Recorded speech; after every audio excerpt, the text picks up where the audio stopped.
Hey, and welcome back to ZÁY SHEEN Webisodes. I'm your host, Afreed Budd, the founder of ZÁY SHEEN, a brand rooted in sustainable and ethical elegance. Today's guest believes that what you wear isn't just clothes, it's a statement of who you are and who you aspire to be.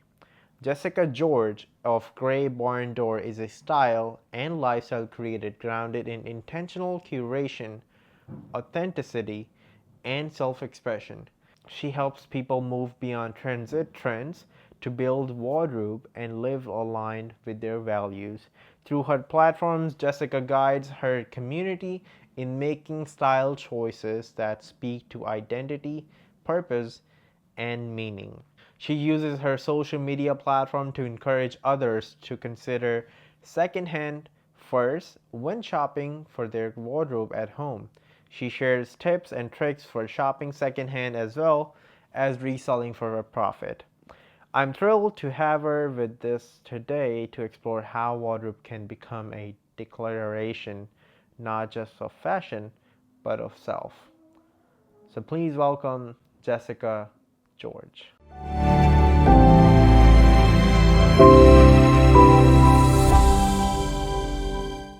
Before we jump in, if the conversations like this matters to you, we bring on people who are shaping conscious fashion, sustainability, and intentional living without the noise or performative talk. So if you would like more conversations like this, take a second to subscribe to the ZÁY SHEEN Webisodes. It helps the show reach the right people and it allows us to keep bringing conscious voices to the table.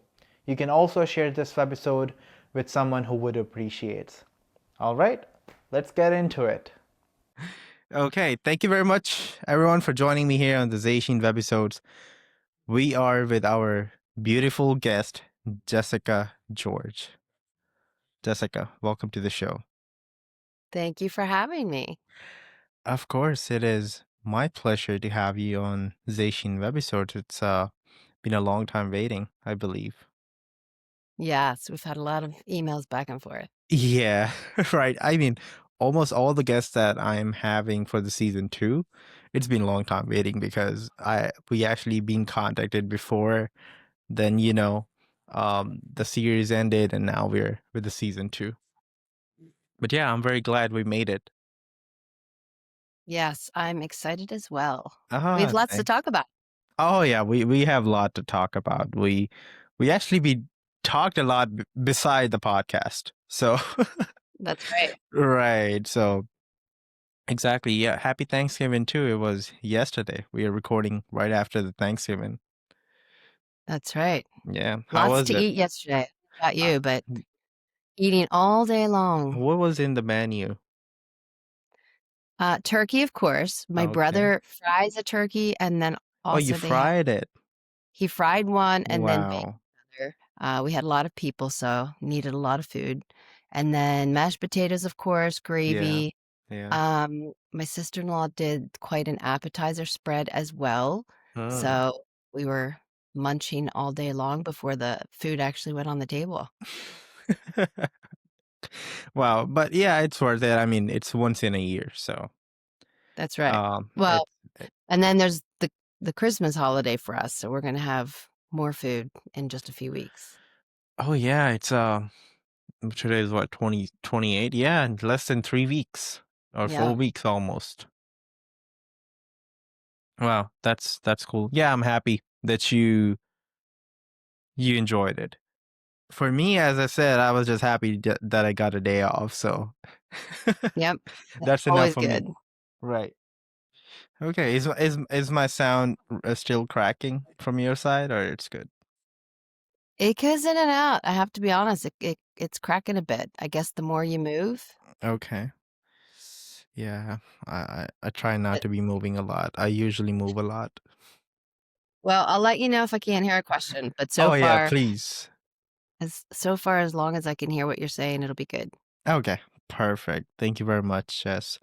So yes, we'll dive right into it. So for those watching from home who might not be familiar with you yet, could you share a bit about who you are, what you do, and why this conversation is worth listening to? So I have been an art teacher for about 29 years. Wow. Um, Full-time teaching art. I've taught middle school, high school, and most recently elementary school students. Mm-hmm. And I'm a single mom. I have 3 children who are all grown now. But my oldest daughter in 2019 introduced me to a reselling platform called Poshmark.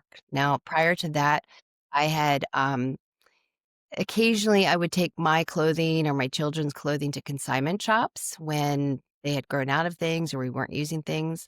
Hmm. And I used that as a way to sort of recover a little bit of money from those items if they were still in good condition. And then I would use that money to buy the next season's clothing. Um, Poshmark for me was a game changer because Hmm. when I started selling a few items and realized the potential for some extra income, it was like a light bulb moment.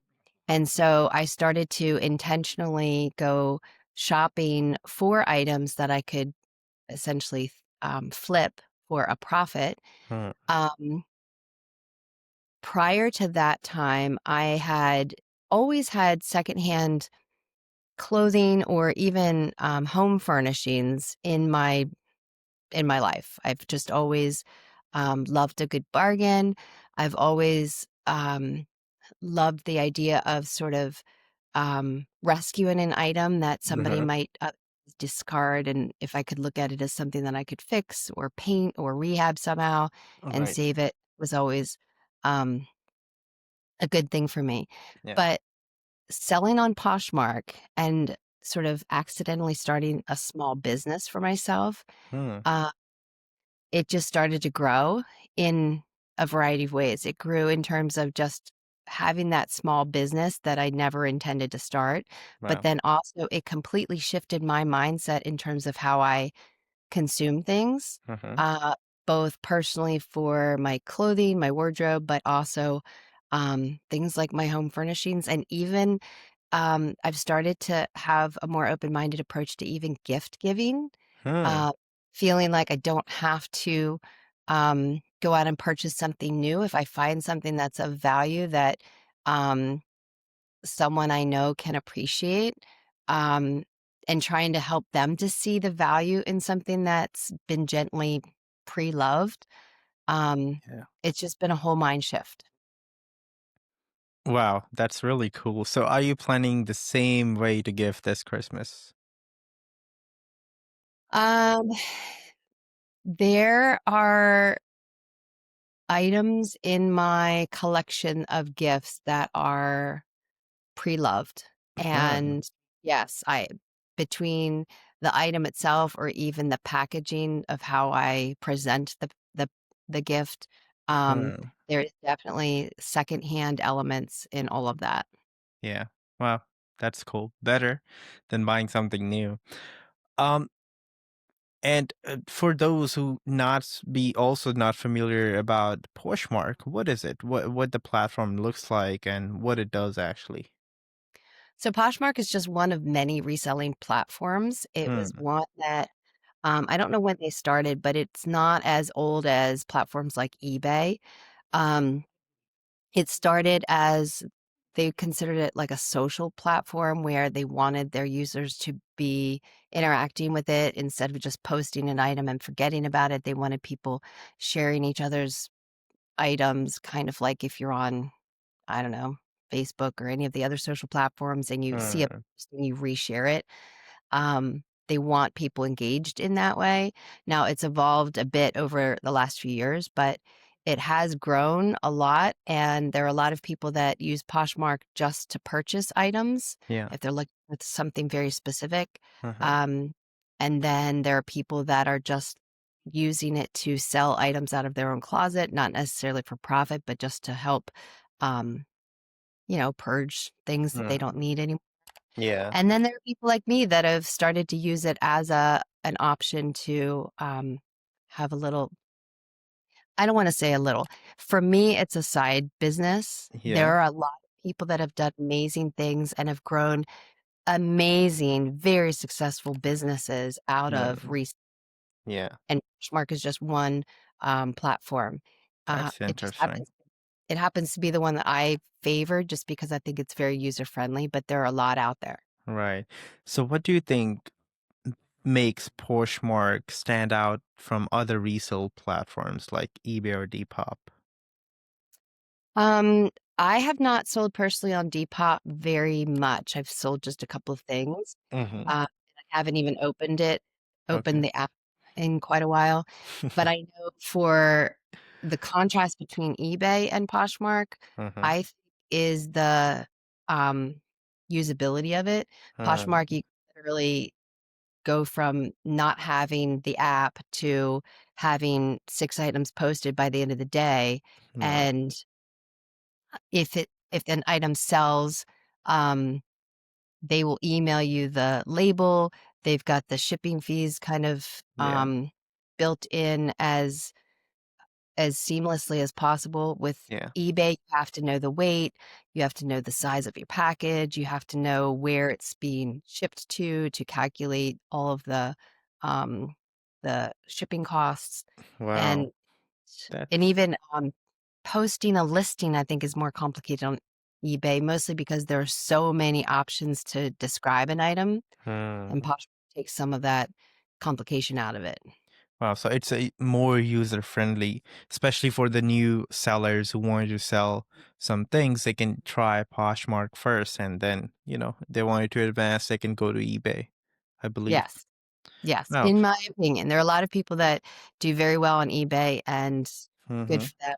It's not that I don't use eBay, I just don't use it as often. Wow. So on Poshmark, is it specifically for secondhand items that people want to sell, or a new seller who sells the new items can go there too? And It's both. There are people that are selling brand new items. mm, They used to have an option that you could have your um they call your account your closet. Poshmark calls a seller's account their closet. So in your uh, closet, you could have a boutique indication. I think that has since gone away, mhm, but people that would sell boutique items were more the people that would buy sort of um, often in bulk and yeah, then resell new items. mhm, Um, that to me personally has contradicted my personal mission for using the secondhand mhm, platform. I want to be more of a um, use it temporarily, move it on to the next person, sort of a circular approach to right. fashion. Wow, that's beautiful. I thank you for that. It's to make a difference. Of course, these things, small things, and the steps, especially you go step by step and you make more impact. That's actually awesome. Do you remember, Jess, what was the first item you sold on Poshmark? I do remember this was in spring of 2019 when I Mm-hmm. opened the platform for the first time. I photographed, Okay. um, it was actually a gift from someone Mm-hmm. that I had it in my closet because it was a gift and I didn't use it. And after 2 or 3 years of having it, I thought, what's what's the benefit for anybody if I'm keeping this Mm-hmm. thing away? Right. So it's like a tote bag with maybe a wallet or something. Oh. Uh, it was like a multiple piece set. So I photographed it, and it was, I think, in September of that year that I got an email that said, "Your item has sold. Please package it up, and here's the shipping label." And I was like, "Oh, that's right. I forgot I did that."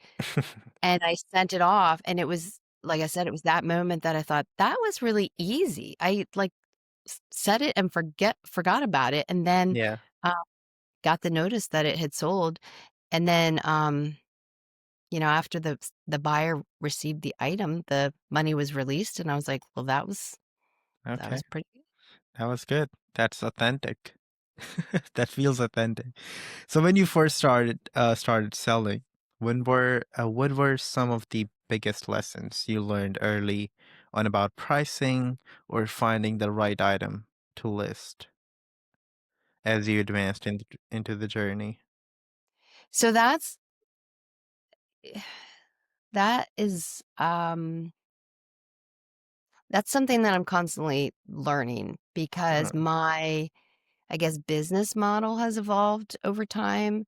Yeah. It it started as me selling my own personal items. Mm-hmm. Uh, then when I started intentionally shopping to resell items, I was just looking for items that caught my eye, not thinking at all about the difference between, oh, this item could maybe bring me $5 or that item might bring me $50. Mm-hmm. I just was looking at things that just stood out as being special to me somehow. And I'd take the time to clean it and photograph it. And in some cases, I would even like put little outfits together to make a cute photograph, like a cover photo to Mm-hmm. suggest that you could wear this with that. Yeah. And I would spend hours doing that. And then when I started realizing, like, oh, it takes me the same amount of time to photograph and list and sort of promote this one item that's going to bring me $5 or $10 profit Okay. as it does to find a pair of shoes, for example, that just because of the product, it's Mm-hmm. automatically going to bring me double or triple the profit. Mm. Um, so that sort of shifted. I stopped intentionally finding certain clothing items. I used to love finding pajama pants because Okay. it's one of my favorite things to find personally. Because I always love like soft fabrics and cute patterns, Yeah. and it just brought me joy to find them and then sell those items. But again, I started recognizing like my time um is important, Yeah. and as much as I would love to like fill the world with cute pajama pants, it just didn't it just didn't make sense for my time Okay. uh, to keep sourcing those kinds of things. Wow. So anyone who's starting now push on Poshmark, what would you suggest to do first about the pricing, about the product, or about something that you wanted to share from your experience? Um, the best thing that you can do is start with items that you currently own. It doesn't make sense to take money that if you're, especially if you're doing it from a business approach, Mm-hmm. it doesn't make sense to take money and invest it into purchasing inventory just to hope that it's going to sell.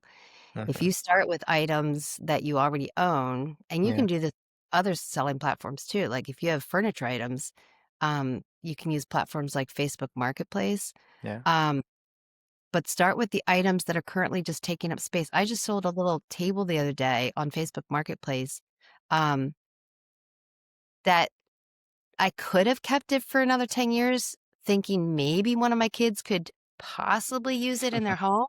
Yeah. And I decided, why do that? Why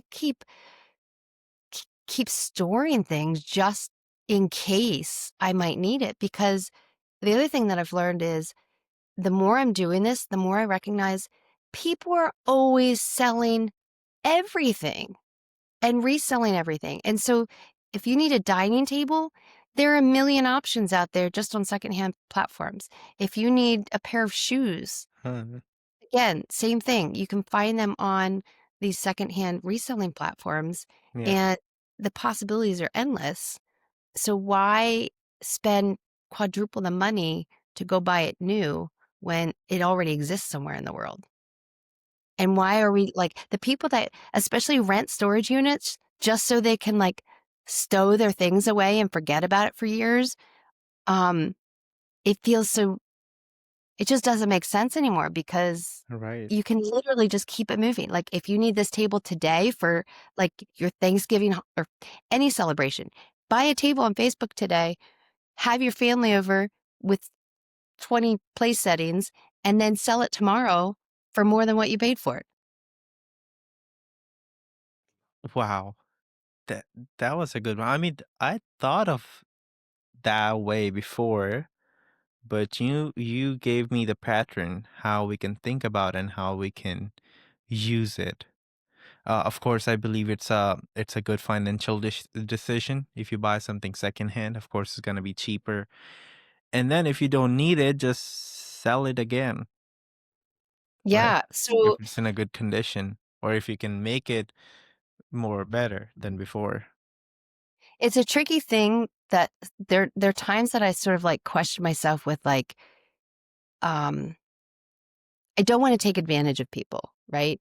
Hmm. I have enough compassion and integrity, I think, that I want to be fair, but I can also recognize the value in something. So if somebody is, oh, and this one drives me crazy too. Driving around um, neighborhoods when people put things out for trash that Uh-huh. are not trash, they're perfectly good pieces of furniture, whatever. I am that person that will open my trunk and shove it in and take it home and either try to paint it or, fix it if it needs fixed. Or in one case, I had a dresser that I found along the side of the road and it had scratches on it. I was going to paint it, but I decided instead I'm just going to photograph it, post it, and see what happens. Within Uh-huh. like 4 hours, I bet I had 10 people messaging me about it. Yeah. And w- before the day was over, somebody came and picked it up. This was something someone was going to throw away. It would have been in the Yeah. in dump, Right. and it was a perfectly functional piece of furniture that was wood that could easily be painted. And I don't know. So I guess sometimes I feel like it's a mission in rescuing items, Yeah. That's really giving cool. things I life, have but done then that too a lot of yeah, times. Or most of the time, I actually feel shy to go out and, pick up stuff. So I tell my parents to go. They're happy to go. They said, okay, oh, nice. We got something. Yeah, let's pick it up if it's fine. I say, yeah, yeah, go.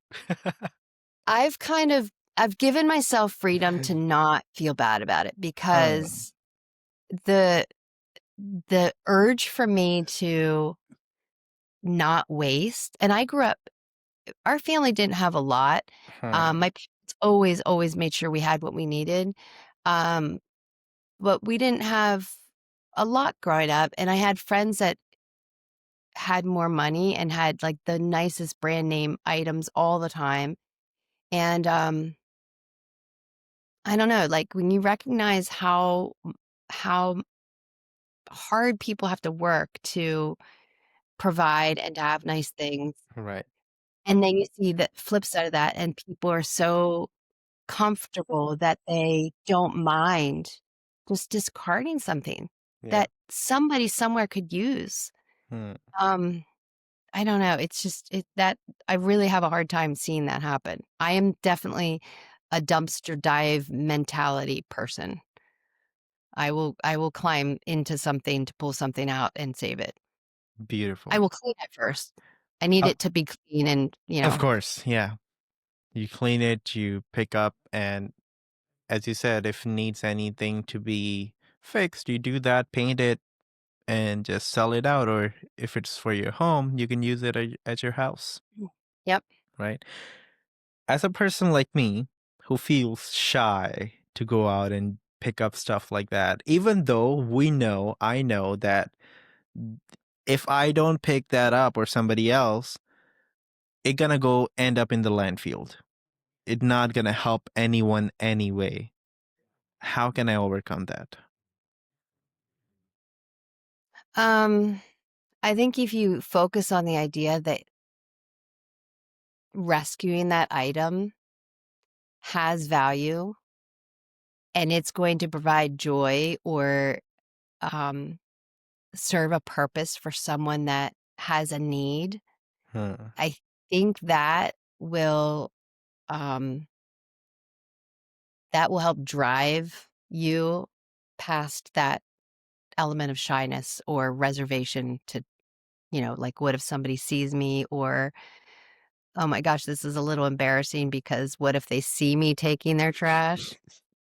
That's exactly the thing. Times that There've been times that I've seen Oh god. something out that I thought maybe it's not trash. Maybe they're just, I don't know, getting ready to Yeah, paint themselves and it's just in the yard. right. Um, there've been times where I've knocked on somebody's door and said, "Hey, is it okay? And are you really getting rid of that?" And it's created some interesting conversations. The people that I obviously would never have had a chance to meet, Yeah. you have a chance to talk with them. One fun story was a piece of furniture that I found. when I went and asked the person if I could have it, it ended up being the mother of former students of mine. Oh, wow. And I brought this thing home. It was a dresser that the bottom drawers were broken. Okay. Um, but I had this vision, and this is probably the artist in me. I had this vision where it was okay that the bottom space was open because the rest just a solid piece of it was like an antique dresser. So I refinished it, and now I use it to store my laundry baskets. So the Okay. top, I can fold laundry on it or whatever, Wow. and the bottom is perfectly open to just stick Yeah. my laundry baskets in it. Yeah. Um, so years after I brought it home, I Mm-hmm. took a picture of it and I showed it to her daughter. Uh-huh. Um, and it's just a funny story that kind of like keeps coming up every now and then because again, this is something that would have been in the trash. And in fairness, it was a broken piece of furniture. It did not work anymore as a dresser with Okay. 3 drawers, but it works Hmm. fine for me Yeah, with the 2 little tiny drawers. that's right. Yeah, and I think you have to be a little creative to do that, or even think about it and how you can use it. And also, I believe everybody's creative enough to think about that because they know what they need at their home, or they're looking for something. They can see, okay, it's a nice dresser, but maybe it can fulfill my need in in kind of that piece of furniture that I could use at my house. Well, with that in mind, Hmm. that's one of the reasons I love platforms like Facebook Marketplace. Here's another example. Um, we were like pulling out this like built-in raised flower bed thing that was in my backyard. Yeah. And in the bottom, there were these bricks and like paving stones. Uh-huh. For me to dispose of them, I would have had to probably put 1 or 2 bricks in my trash can every week and have the trash man haul them off. Hmm. It would have taken me a year to do that. But they were good bricks, and some people need bricks for stuff. So I thought, you know what? Instead of me throwing them away, and I obviously didn't want to sell them because it was like just mismatched bricks and blocks, but I posted them for free on Facebook. Someone, again, probably at least 10 people messaged me about them, but someone that same day came and picked them up. I helped her load them in her vehicle, and she needed just a handful of bricks to finish some sort of like walkway that she was doing. I was about to throw these things away because they were in my way. And so I listed them for free. People could do that with furniture, all kinds of items, because there are lots of people that are creative and don't Hmm. mind like rehabbing something or repurposing something. Right. Um, so even posting it for free, Hmm. you're gifting it to somebody, really. Wow. You're a teacher. Can you help me make me a saying about it? I want to share why ZÁY SHEEN exists. Most of us are used to buying clothes that look good for a moment, but don't last in quality, meaning, or impact. ZÁY SHEEN was built the opposite way. Every piece we create is designed to be timeless, not a trend-driven, ethically produced, thoughtfully sourced, and made to be worn for years, not weeks. We believe sustainability doesn't need to be loud or performative. It should feel natural, intentional, and human. Just like the conversation you're watching right now. If you care about what you wear, who made it, and the impact it leaves behind, ZÁY SHEEN was created for you. You can explore the collection and learn more at www.zaysheen.com or tap the first link in the description. Now, let's get back to the conversation. A thing that you don't need can help somebody else, or something like that. What do you call it? Um, well, there's a statement out there already. Okay. Reduce, reuse, recycle, right? That's out there on t-shirts and billboards and posters. I say that in my classroom all the time as an art teacher because I have a certain budget every year, and what that ends up coming down to per student Mm-hmm. some of the ideas I have that I want to create with the students, I don't necessarily have the funds to buy big fancy um, art supplies for. Yeah. So I'm constantly asking the families to send in cereal boxes. That's one of Hmm. the things I'm collecting right now, Oh wow. or box wraps, because there's so many things you can do with trash. And so I'm always saying to my students about reducing and reusing and recycling and upcycling, um, and trying to just see things for more than what its original intended purpose is. Right. That is fun to see when when I kind of give the kids that freedom to like use an item differently. It's almost like, I don't know, it's liberating for them, I guess, because they're like, "What? Really? I'm allowed to do this?" And I'm like, "Yes, please, please do that." That's really cool. Yeah. Yeah, that's where all the creativity come from. You're an art teacher. Yes. Yep.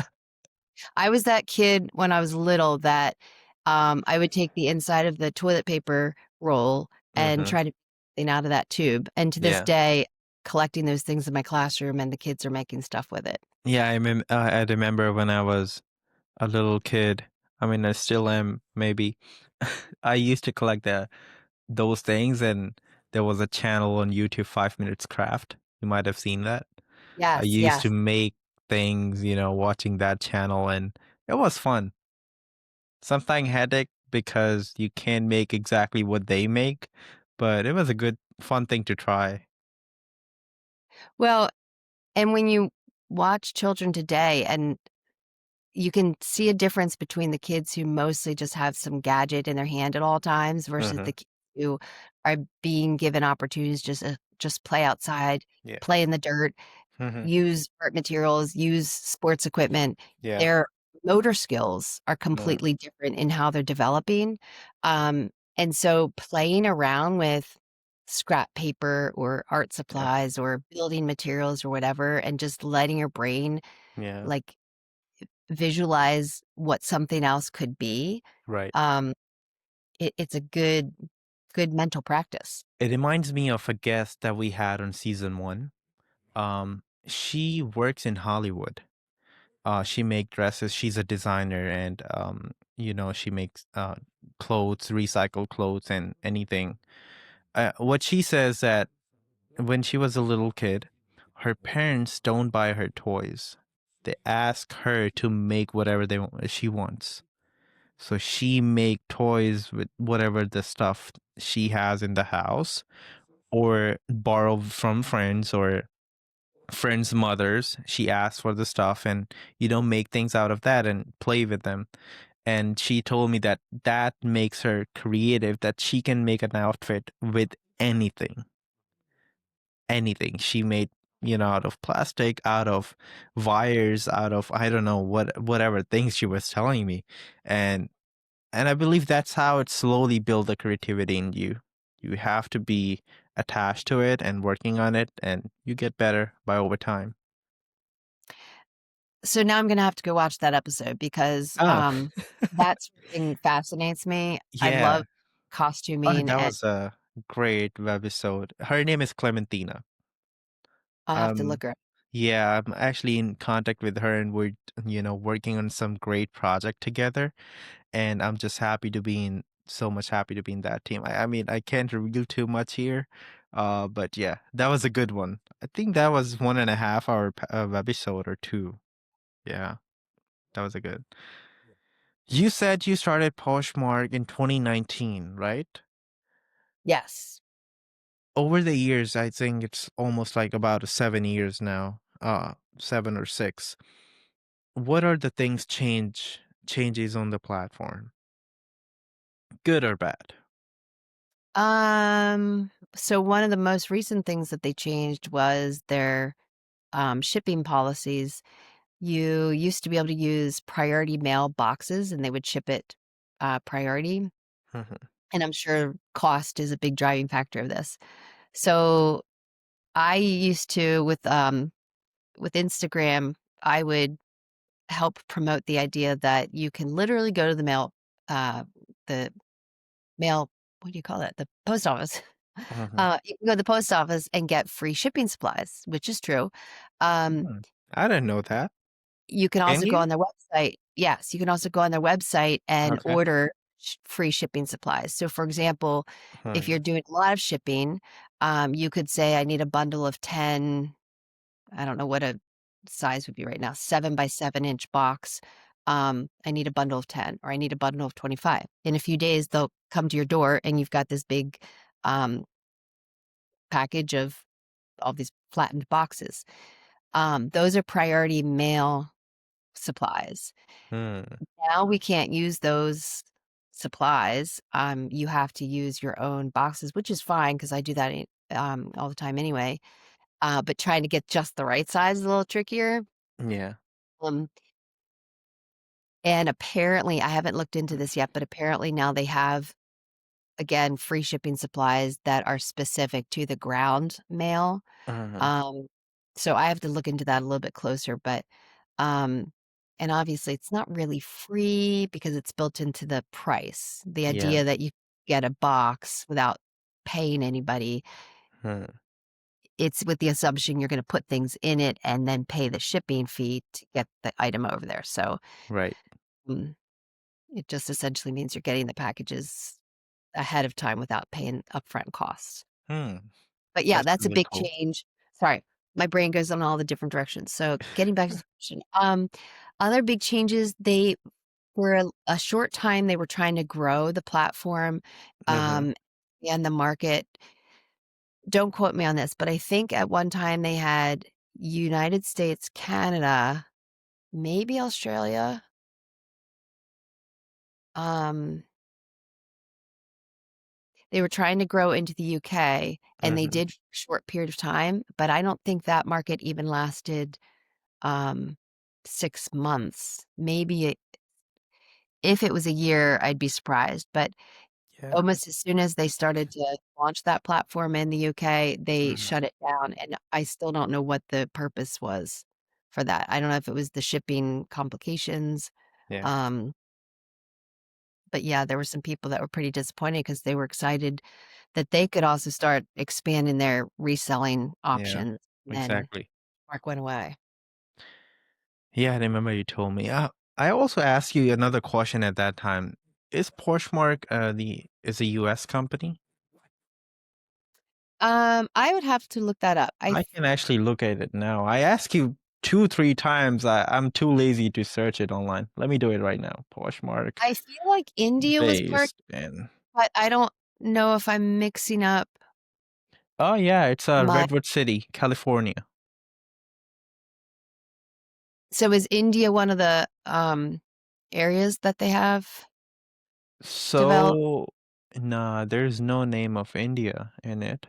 So it says the parent company is Never or Never, South Korea, and the headquarters of Poshmark is in California, Redwood City. So it's a Korean company if you go for the parent company. Doesn't mention Australia or Canada. Ooh, it says Poshmark is based in Redwood City, California, where its corporate headquarters are located in 2023. Poshmark was acquired. No, it doesn't say anything like that. Hmm. Let me ask it. Why Poshmark shut down?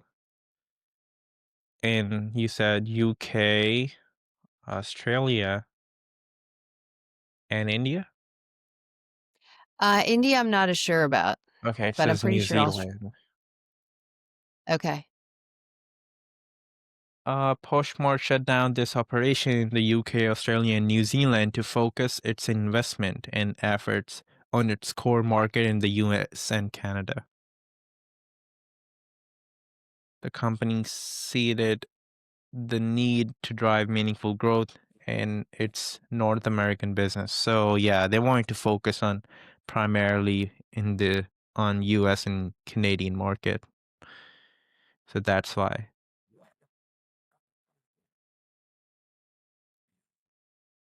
Yeah. L- I'm sure it's Last a little bit more complicated than that, but Yeah, probably. So in just simple words or maybe whatever they want the public to know, so they just posted that.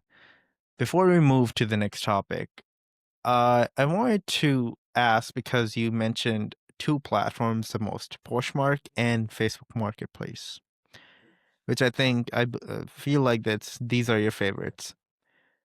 If you have to pick one, which one you go with and why? Probably Poshmark because I just have the most amount of experience with it, but Okay. um Poshmark has a size restriction because Ah, they don't have UPS or FedEx as options for shipping. okay. Um so there are people that can sell maybe electronics or something. They have limitations under that category. But even shoes sometimes, shoes could be 6 or 7 pounds. Yeah. Um, Yeah, it depends. so size and weight Right. restrictions. So with that in mind, if you're trying to sell something bigger, you can't use Poshmark. So you'd have to use something like Oh. Facebook. So Poshmark mainly focused on clothing or lighter items. Clothing, Maybe a access. cup. Yes, I've sold mugs. I've Okay. sold A mug. glassware. I sold a lamp, a Okay. small table Yeah. lamp. Right. Books. Uh-huh. Um, what other odd things? Oh, costumes. I've sold costumes. One costume Hmm. that it was a Mad Hatter costume, and the hat itself was like this big. So I had to sell it as 2 separate bundles so that Yeah. didn't exceed the shipping. Um, Okay, that's some people sell like makeup and things like that too. yeah. Okay, So yeah, that's well, it's not just clothing on right. Poshmark. I got I got it what This you mean. I got the idea of it. Okay, yes. But if you wanted to go like heavy items like furniture or beds or dining tables, chairs, go with Facebook Marketplace. yes. Yep. Wow, that's a good one.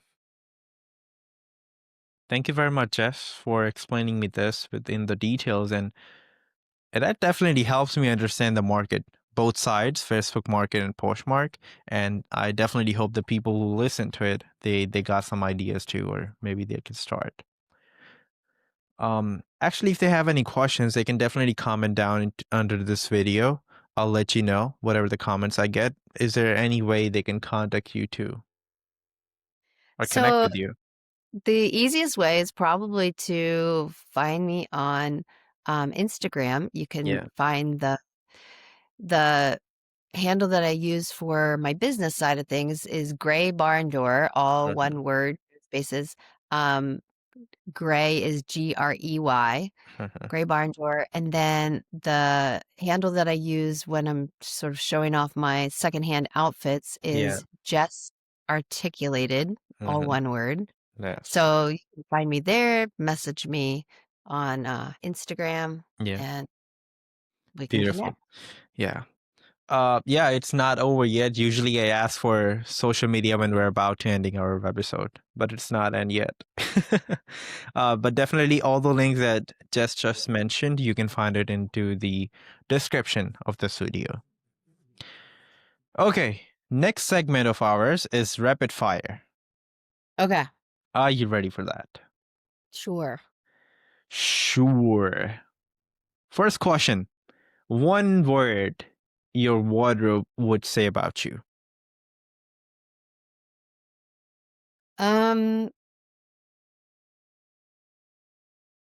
Probably eclectic because it goes from one. Uh, if you look at certain sections, you might just say, "Oh, it's just kind of like conservative, maybe a little preppy," and then you look over here and you see my fringe boot collection and things that are a little bit maybe bohemian or hippie or vintage and definitely statement pieces Okay. that are conversation starters. So Yeah. it's got to be eclectic. Wow. Actually, this was my next question. Minimalist closet or statement-filled wardrobe? So this whole journey for me has, like I said, shifted my mindset and how I shop. So Uh-huh. I'll go through these spurts where, especially if I'm thrifting and I bring home a bunch of good things, and then Yeah. I'm like, I don't have enough hangers to put all this on. Oh, wow. So I've had times in my life where I'm like, I've got to go buy new hangers. And then I'm like, Hmm. that's stupid.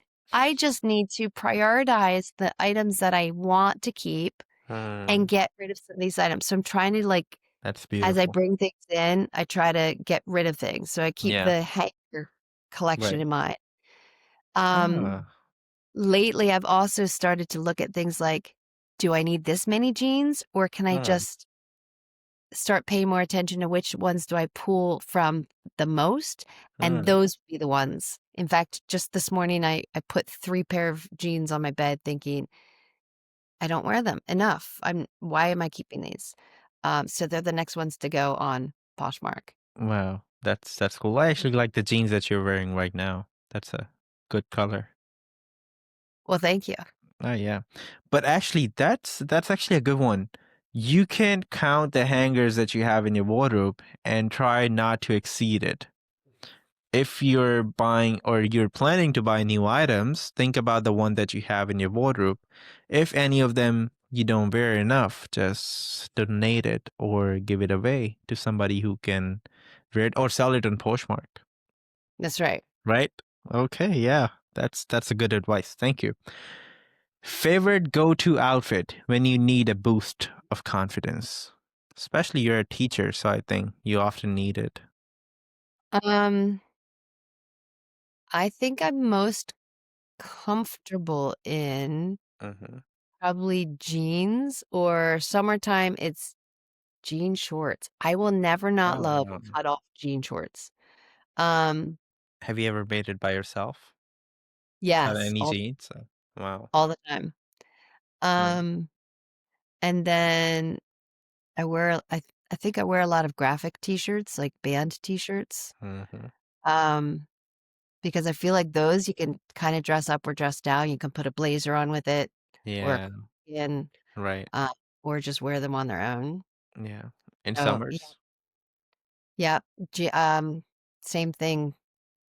Graphic t-shirts and Yeah. cut off Especially the jean shorts. vintage one. They're very, very cool to wear, right? Oh yeah, actually that's oh man. Vintage piece or new ethical find. Well, they're probably one and the same. Because um if I find a vintage piece, then it's an ethical choice, right? One of my Right. favorites most recently was, from an estate sale. It was Mhm. um, my best friends from high school. It was her parents' estate sale, and there Hmm. was this fringe, suede jacket hanging on the rack, which we Yeah. learned that it was her mom's. Um, Okay. yeah, I brought it home, and it was kind of stained, and I've dyed it, and Right. now it's part of my wardrobe. Beautiful. I love it. 3 rules you follow to stay stylish. It's gotta be comfortable. Okay. If In fact, that's one of the reasons I put a pair of jeans on my, pile this morning. I put Mhm. them on, and I was like, "This doesn't feel right anymore." Hmm. It's gotta be comfortable. Um, it doesn't matter if it's in style. We all have certain things that we prefer for our bodies, and, um, yeah, I don't care if skinny jeans are no longer in. For me, they work great, especially with boots, so I will never not have skinny jeans in my wardrobe. Yeah. And then 3rd, um, I'm big on texture. It's gotta feel good. If it's, like, scratchy or it's got a weird tag or something, I can't Yeah. do it. It's Hmm. gotta have a good texture to it. I guess that Right. fits into comfort, but Right. What's the first thing you do when you wake up in the morning? first thing that I do is Well, the first thing I do is hit snooze, and I do it unfortunately like 6 times. But, yeah, I do think usually about what I'm gonna wear for the day, Okay. s to the point that sometimes I wake up and it's in my brain almost like I was dreaming about it, which is kind of Uh, biz but it happens a lot. hmm. Okay. Coffee or tea? Usually tea. I have some Tea. tea right. Yep, Wow. some chai with almond milk creamer Oh, I love you for that. That's a good one. in my thrifted mug. Ah, yeah. Mind the gap. Mind the gap. Do you know Mind the where gap. do you know what that's from? I believe I have seen that design, but I don't know the purpose of it. In the UK with the rail system, as people are getting on and off, Oh, yes, yes, between yes, the yes, yes. train and the Right. platform, you're not Yes. supposed to fall in the crack, so they tell you to mind the gap. Mind the gap. Okay. Finish this sentence. Style is Individual. individual. Yeah, it's different for everybody. Perfect. Thank you very much, Jess. That's all for our rapid fire segment. Thank you very much. Yeah, of course. Okay, perfect. Before we move forward, I just wanted to ask how much time we got more Well, because I'm off for Thanksgiving break, so it's okay, so do we have about 15, 20 more minutes? yeah, sure. Beautiful. Okay. The next thing we will be talking about is the Instagram handle that you just mentioned, which is Gray Barn Door. What it is. So, um, for a few years, my parents lived with me. Mhm. Um, that's a whole story, but my parents had this room as a living room, and I don't know if you can see that door. I can. It's like a slider door designed with wood, and it's kind of a gray Wow. um, stain on it. But that just helped to create more privacy and keep the sound down when they were watching television. And I liked it so much that my dad built another one for my closet doors. Hmm. And when I started on Poshmark, I would hang things in front of that door to photograph. And so it's a gray barn door style sliding door. Yeah. Needed a name for my Poshmark account. I called it Gray Barn Door, and that's what it is. Beautiful. I love that. So your dad made it. Yes. So it's a whole family of artists, artisans. He's definitely the more creative of my two parents. He has always dabbled with tools and Mhm. built things. He built this really cool loft bed for me when I was a kid because my bedroom was small. That Hmm. was really special. No, it really adds a personality to your space and your listing too, you know? Yeah. That's really cool. So, how did your personal experience shape your belief in intentional wardrobe and lifestyle curation? Mm. So when I was a little girl, I had older cousins and they would sometimes give me hand-me-down clothes. Mhm. At the time, I didn't love that because it usually meant that it was a few years past the style. Yeah. And at the time, it was more about like you put clothes on and you're just wearing clothes. I never really Mhm. thought about it from an intentional style perspective. And Yeah. then as I got older, friends of mine in high school and college, we would sometimes go to thrift stores just to find really unique pieces. Um, and then the more I've been doing this in the last few years, the more I've recognized that I really don't need to buy anything new. Everything that I will ever need is already out there somewhere. Um, it's just a matter of tracking it down and finding it. Yeah. Um, I do sometimes shop with certain things in mind, like if I know I need a white collared shirt or something, that's my Mhm. mission, that's where I'm going to look for that thing. Yeah. Um, Other times, I'll just go and I'll kind of browse just to see what stands out to me, to Mhm. find something that's super unique, maybe not necessarily in style Yeah. currently, so that I can have something that's gonna stand out and be a statement piece. Yeah. Um, and then also I feel like I started to become known with my friends and family as the girl who can find those things, and Okay. I've taken some friends shopping, people that weren't necessarily, experienced with thrift shopping. I've kind of made them, uh, converts.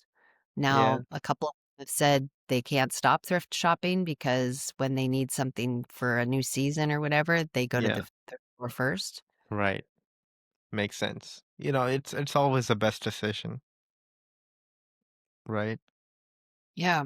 Mhm. So, Well, I mean, the cost alone is yeah. when I see that are, especially the influencers that are doing these hauls, and I'm thinking, I get it, they're probably getting stuff either discounted or sometimes gifted to them, but it's still, Mm, like, it's it costs somebody money to manufacture those things and produce right. them, and the people that are out there then trying to keep up with fashion changes and just buying things only to discard it the next year, like, ugh, it's a vicious cycle. Yeah, I mean, we didn't talk about those things in this episode, but that's another thing. Usually I talk, with other guests about it, and whew, that's a lot. But where do you see the mindful, intentional style heading in the next 5 to 10 years? Um, I think because of social media and people being able to communicate to big audiences, Hmm. um, the conversation has definitely opened up in terms of considering secondhand options for clothing and household options.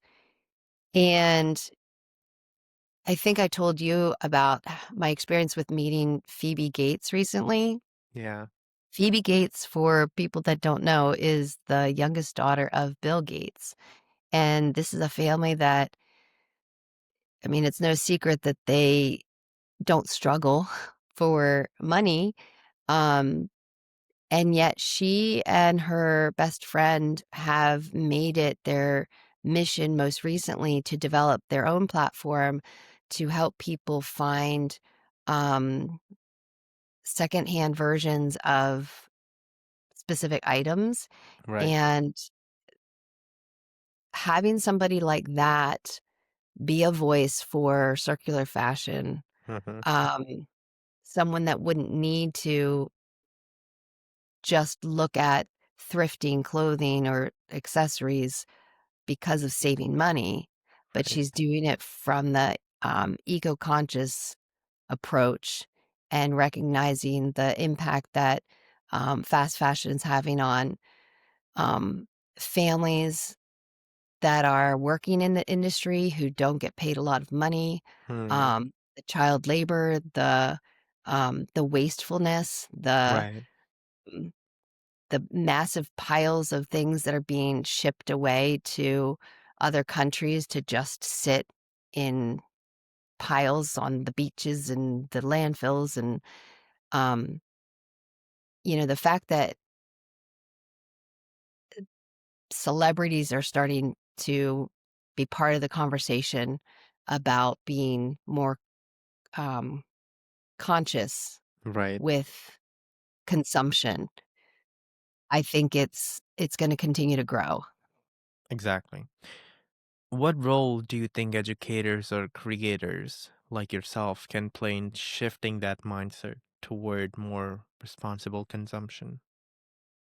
I think it's as simple as just having conversations. I mean, I sometimes feel a bit like a missionary because if somebody comments on my outfit or compliments something I'm wearing, one of the first things I usually tell them is, "I thrifted it for $3" or Mm, whatever. um, I will almost always say, I found it at the thrift store. And having the ability to talk openly about um, shopping differently than most of us are accustomed to, Yeah. um, I think is important, because then people start to see that it's not just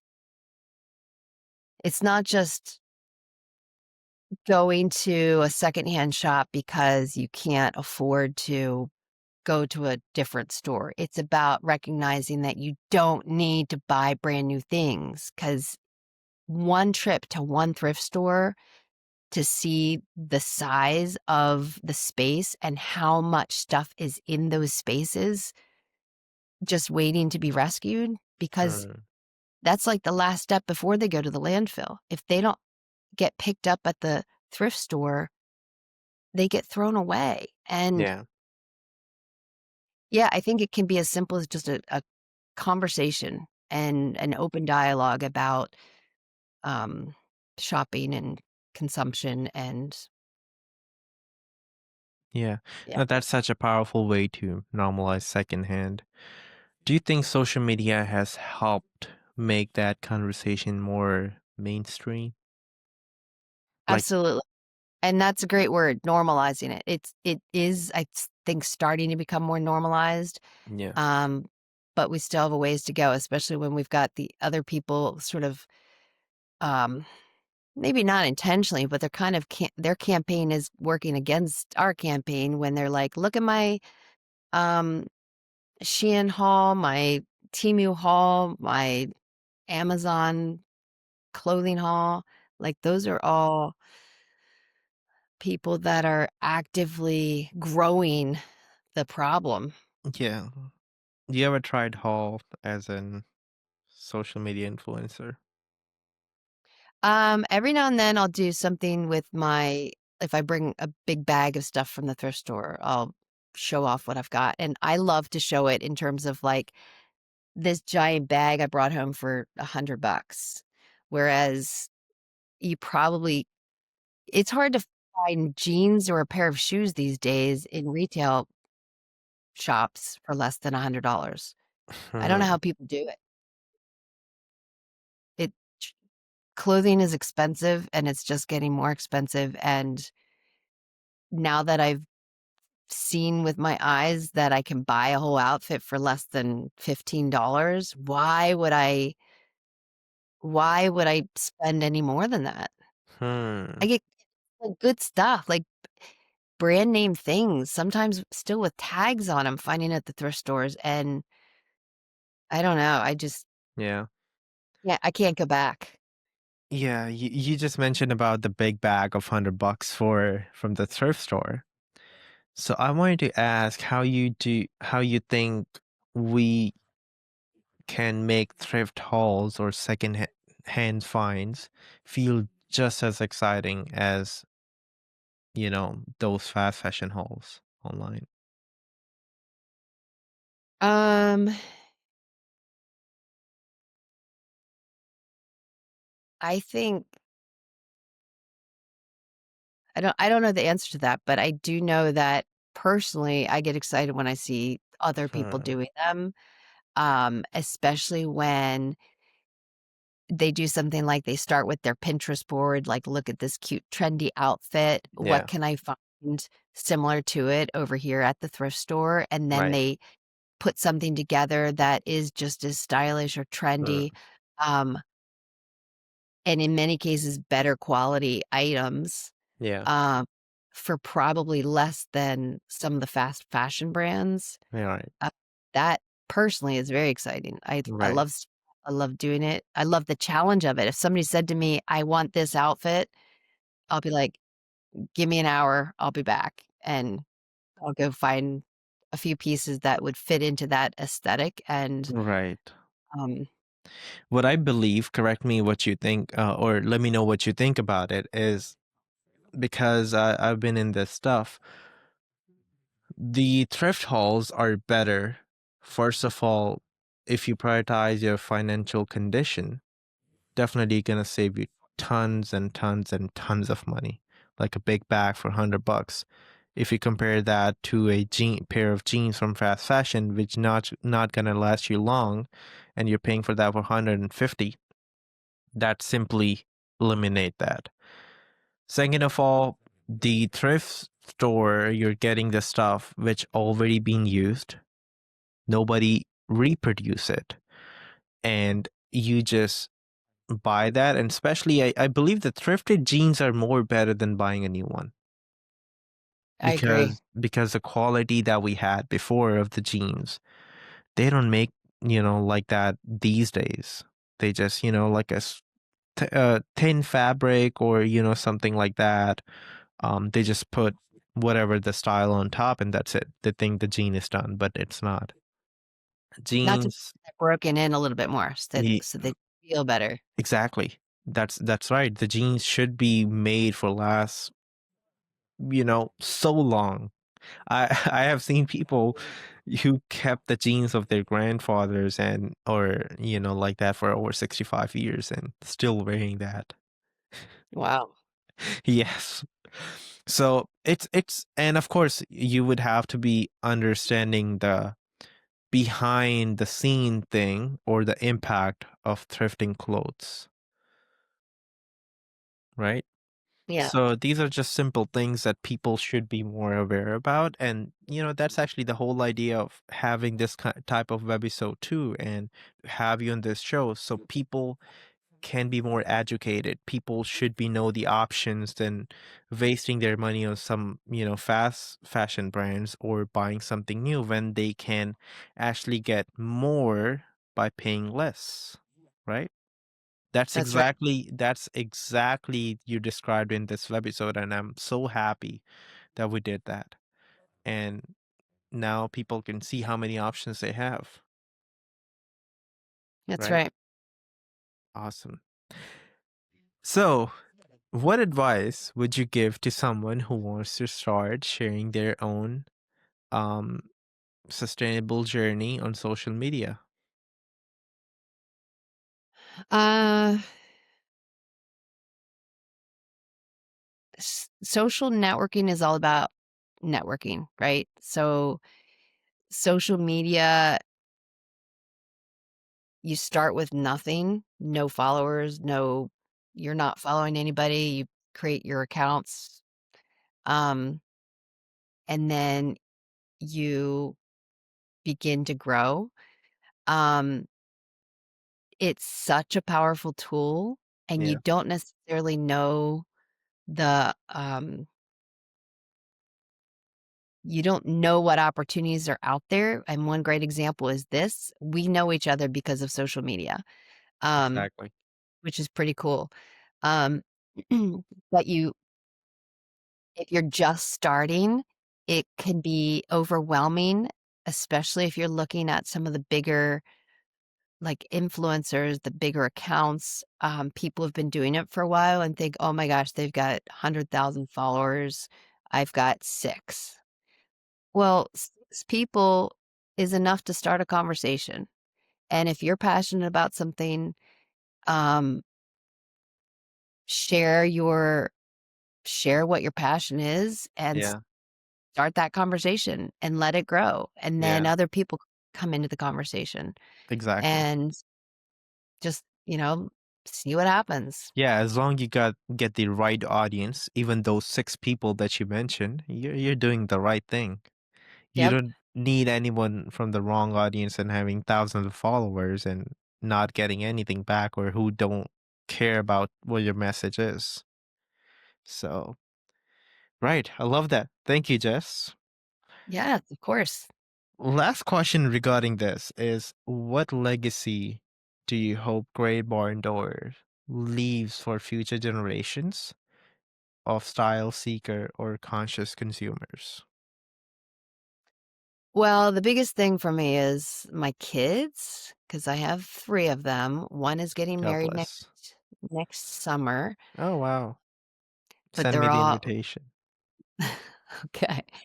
The young just I'm glad. graduated from high school, so they're all kind of starting to go out into the world, Hmm. and me, the idea of legacy is about trying to impress upon specifically my own children Yeah. that we don't have to get caught up into the idea of what consumerism is. We Hmm. don't have to have the newest brand. We don't have to constantly upgrade our gadgets. We don't have to constantly upgrade our furniture. Um, that doesn't mean we don't change things. I feel like I'm constantly changing, furniture around or whatever, or this doesn't suit my purposes anymore. So sell it, get something different that fits the space. Yeah. But as kids are starting to make plans. My daughter just recently picked up a dining table. She doesn't have her home yet, but they're starting to look for a place. But currently there is a secondhand dining table with chairs sitting Mhm. in my storage downstairs waiting for her to have her home. And I love the Yeah. idea that they are starting to think um they're considering the idea of secondhand Yeah. first. Um, instead of just immediately going to the furniture store or any of the other shops that sell household things. They're looking at other options. And then if I can impact other people beyond my own family, that's great Yeah. too. Yeah. Of course you are. I mean, I've been following some of the comments. They're great. People are actually learning the stuff, and it's good. I mean, it's an impact. It definitely counts. Okay, our next segment is community questions. What it is I actually got the community questions, but I didn't share that with you because I Okay. just wanted to ask you at the moment. So what it is we upload a story of on our Instagram platform by by uploading the guest profile and about the guest, and ask our audience, our community, to have some questions for the guest, for the upcoming guest. So we got some questions from the community directly. So I'm just a middleman asking them. Okay. Okay. So the very first question, for someone on a budget, how do you build a wardrobe that reflects identity without overspending or chasing trends? Um,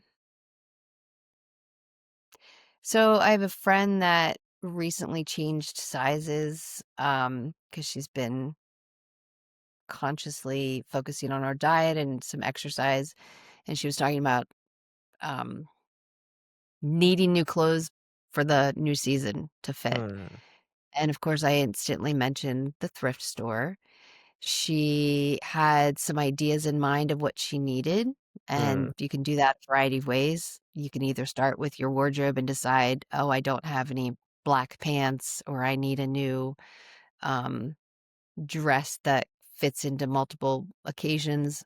Yeah. Um, you kind of look for the needs that you have. And Right. then other people, of course, do Pinterest boards and other things to kind of Hmm. have a vision of what they're looking for. Right. If you start with those kinds of things in mind and you know Hmm. what you're seeking, Yeah. then it makes it a little easier to shop on platforms like Poshmark or Facebook or even going into the thrift stores Hmm. because any of those shopping choices can be overwhelming. You're not just going to the mall where they have a display of this outfit, and now you go to the rack and you pick out that sweater in your size. You Hmm. have to take those millions of pieces in front of you and decide where can I like pull those items from and which rack do I go to. That can Right. be very, very overwhelming.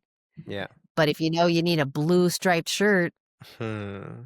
then as you go to the shirt section, you're looking for blue striped shirts. You can go to the men's section, the kids section, the maternity section, Yeah. and find some blue striped shirts, try them all on and decide which ones you like the best. Beautiful. Thank you. Next question. I feel like it's kind of similar one. It's she says that whenever I go to thrift store, I feel overwhelmed. How can I know when a piece is worth investing, or should I let it go? Well, that is definitely a personal choice. For me, I look at fabrics. Okay. Uh, I do not like synthetic fabrics. I just don't like the way they feel. Mm-hmm. And they don't wear as well. And then there's this whole thing of, people are starting to do studies on like the health implications of having synthetic fabrics next to your skin for extended periods of time. Mm-hmm. That's a whole other conversation. So for me, whether or not it's worth investing has to do with the fabric, content, not necessarily name brand, Mm-hmm. because um, brands just don't mean much to me. Yeah. Um, and then, yeah, the overwhelming. One thing that I would say is people that feel overwhelmed or intimidated or afraid to go into a thrift store, take someone that has more experience. Okay. Uh, if you have a friend like me, and I'll gladly go with any of you, if you have a friend that has a little more experience, Yeah. then they can help you identify items. When I go shopping with other friends, I'll take my own cart and I'll put Mhm. things in the cart that I think would be great for them. Yeah. And they're doing the same thing. But then when we go to the dressing room and I can hand them things, they're able to consider things that they otherwise might not have found on their own, or um, maybe they just weren't even interested in that style or color or pattern or whatever. Yeah. And they've got another set of eyes on it. Right. Also, if you have a friend that's able to give you feedback while you're trying things on, or say, Mm-hmm. "Oh, that's got a stain," or it doesn't fit quite right, Mm-hmm. you can kind of like weigh your options as you go. Right. That's very good. One more thing I wanted to add because I've been with so many thrifters in this webisode series. A lot of them, or almost all of them, say whenever you go for thrifting, make a list Yes. before you go every time. Because when you go to the thrift store, you don't have a list, you will not know what you need. Yes. How would you back that? Um, so I'm terrible with the lists. There are times I'm though with that I'll you. have uh, um specifically with thrifting.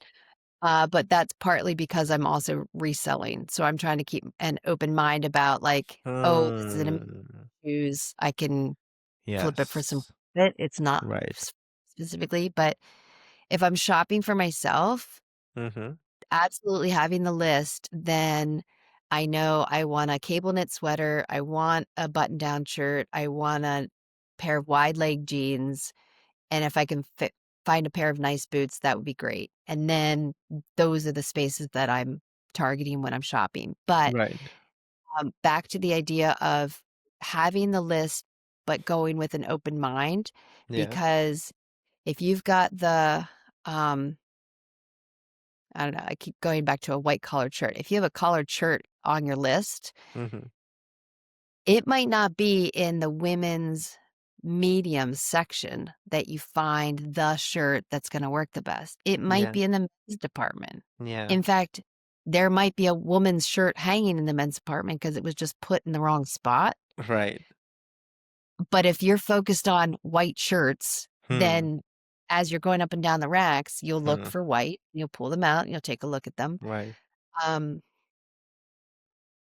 but the list will definitely help you focus a little bit because there's just a lot of stuff. Oh, you know what, Jess? You are actually the second guest who are talking about the shirts. Just before you, I believe last week when I started recording for this season, I got another guest, and she is also in love of the shirts right now. She said, I found my new style and I'm doing this and I do that. And guess what? She's a teacher too. Really? Yes. And guess another thing. She lives in South Korea. Oh, Yeah. has she always lived in South Korea? I'm sorry. It was South Korea or Hong Kong. Oh yeah, I'm sorry. It was a Hong Kong. It was Hong Okay. Kong. She lives there. No, she is actually Malaysian and Australian mix, but she's living in Hong Kong for the past 20 plus years, for over 2 decades. Wow. And she's a teacher of I believe it's a language something. Oh man, I'm so bad with my memory. I hope she don't see this. But yeah. Yeah, she was a teacher and she's also, with going with the shirts. Wow, that's really They're cool. they're pretty versatile. Yeah, right. Because when you reminded me to buy it, not gonna be on woman rack, but you have to find other. It reminds me that because she said almost the same thing as you said. So that means it's true. Two people authorized it. Okay, next question from community questions. What's one habit you recommend for reducing waste and consuming more mindfully?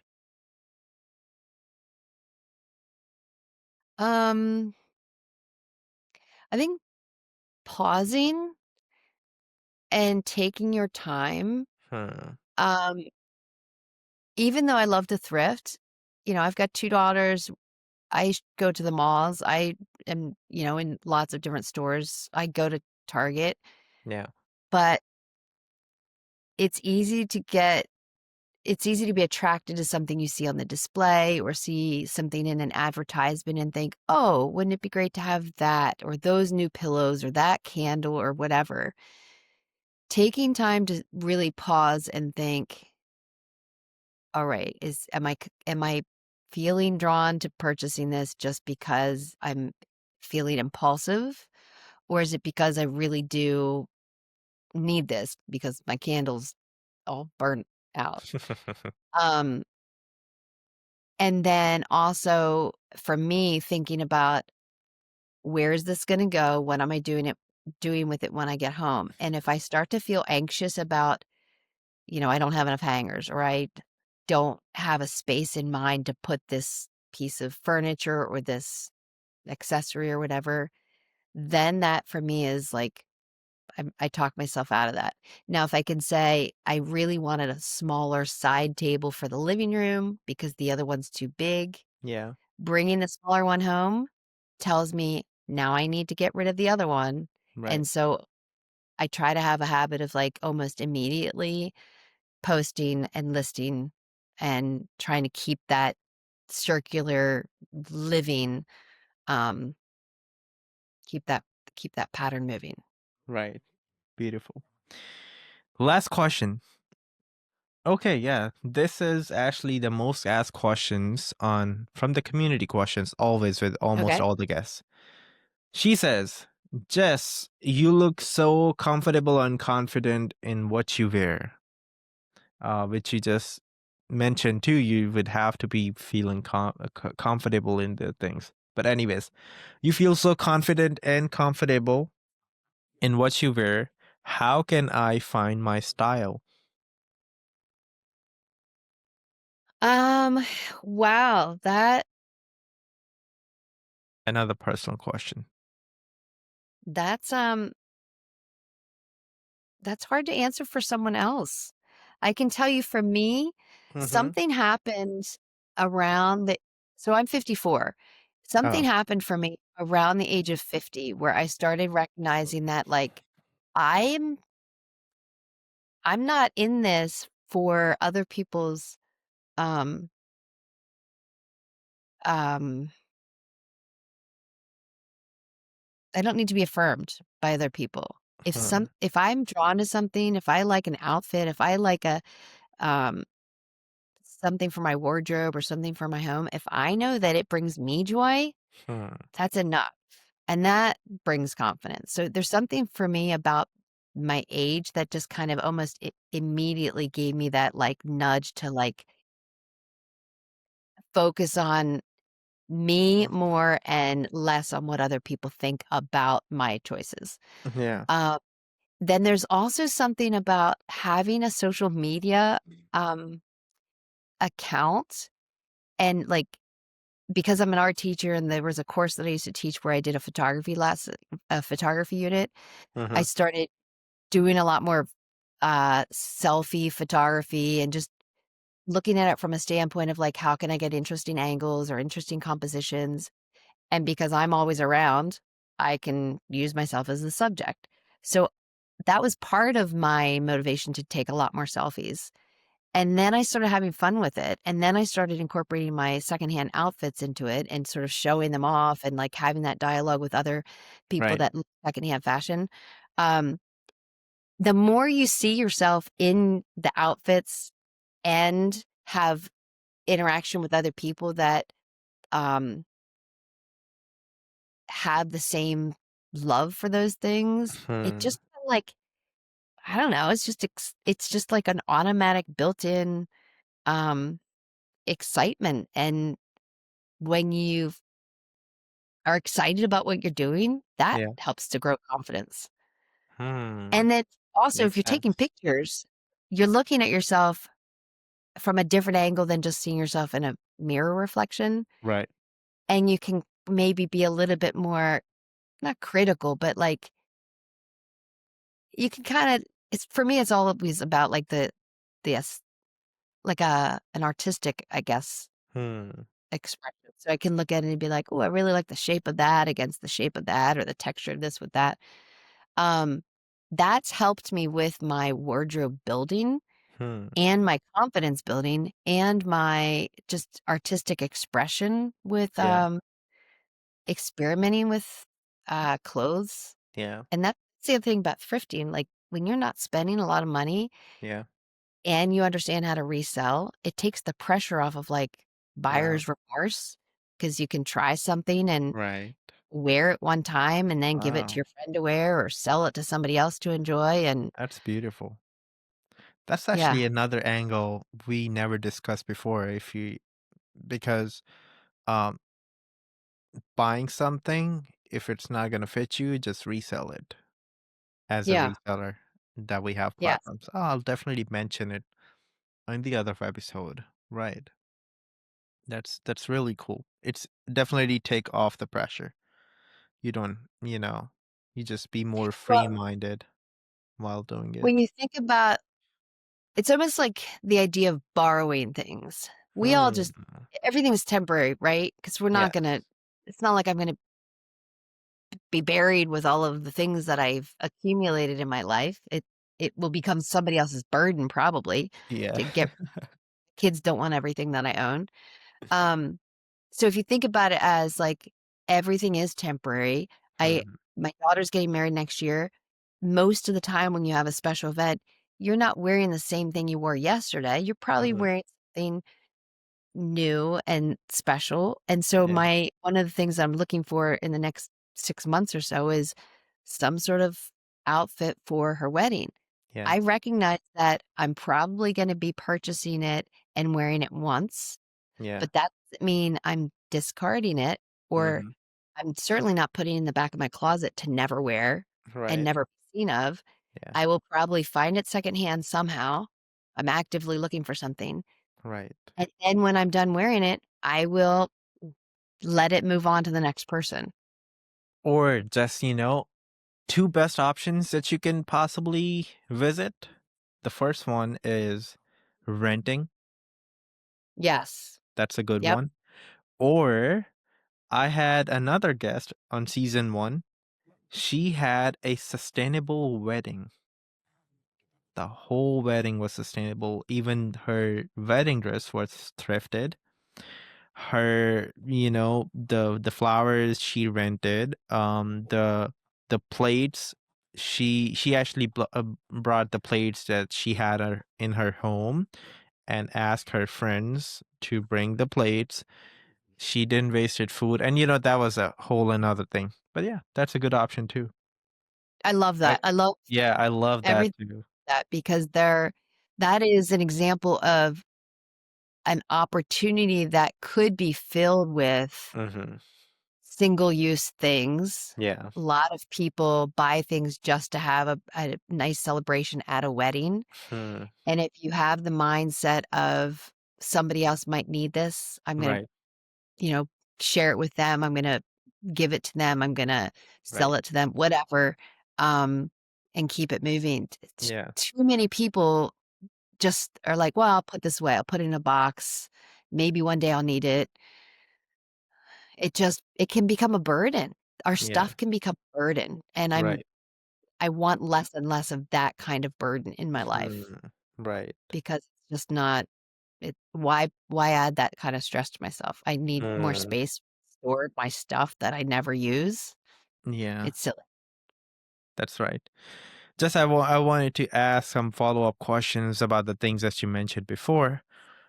First of all, almost all the female guests that we have on the webisode lie about their age.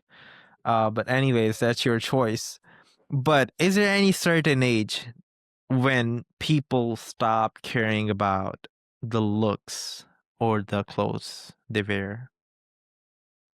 I don't know if there is for sure. Okay. Um, I know that through social media, some friendships that I've developed, n- there are many women that have said something similar to me that around the age of 50, Okay. they started recognizing that um, they've got this whole collection of life experiences now, Huh. um, which impacts their thought process and their perception of everything. Hmm. Um, and they've also mentioned the confidence that tends to come with that age. But for every person I know that says that, I can probably tell you someone else that has a totally different mindset and Right. um, but I don't know. I think that's kind of like some people focus on a lot of It negative things. depends. It Yeah, depends. it But really depends. but not in your case. No, I'm ready to keep learning as much as I can Yeah. in this life and Yeah. sharing what I know and being creative and Mm-hmm. meeting interesting people and Hmm. trying to consume less and um, appreciate the things that I do have. That's Sh- beautiful. share Yeah. what I have. Yeah. Exactly. One last community question, actually. And this question is actually from me. How does it makes you feel at the age of 54 that you still have to wake up next morning and go to school? How does it make me feel? Um, do you mean like because kids have to go to school every day? Is that what you're asking? Because I hate going to school. And for those who hates to go to school, but when you become a teacher, you have to go to school anyway, even after finishing the school. Yeah. So that's Um, the sense behind it. when I was a kid, I was not I was an adult identified ADHD person. If they knew then what we know now about how kids learn and how many different learning styles there are, Mm-hmm. it, I would be very curious to see how my education experience would have been different. Okay. I was a good student because I always wanted to do my best and not get into trouble. I always did my work, but I was not a great student Hmm. because of what I now understand is like ADHD brain and ability to focus on content. Um, being in the role of a teacher and having had some of those experiences and some challenges and struggles, and even seeing how my three children all learn a little differently, Yeah. I try to have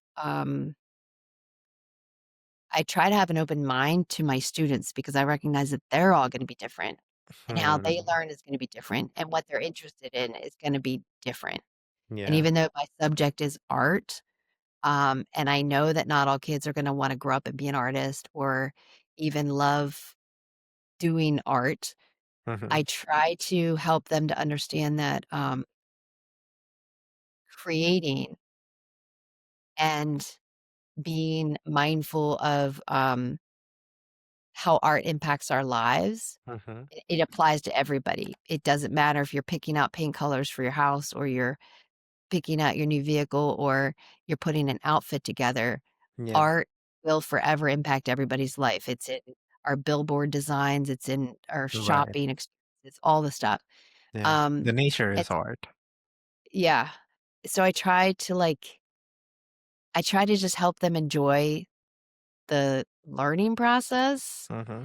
And when you're going to school and you're able to kind of have some control over the learning environment, Mm-hmm. um, it's not the same as when you're going to school and you're having to participate in whatever learning environment has been established for you. Right. So That's awesome. Thank you very much, Miss Jessica, for explaining that to me. And yeah, that was good explanation. Thank you very much. And again, yeah, we you're welcome. have actually surpassed so much time of our scheduled webisode, but I'm so happy and thank you very much for joining me here on the show. But before we go, I always very curious about the environmental thing. Not outside, but the environment that we are sitting at the moment. And I love the art that you have behind you. 3 days of peace and music.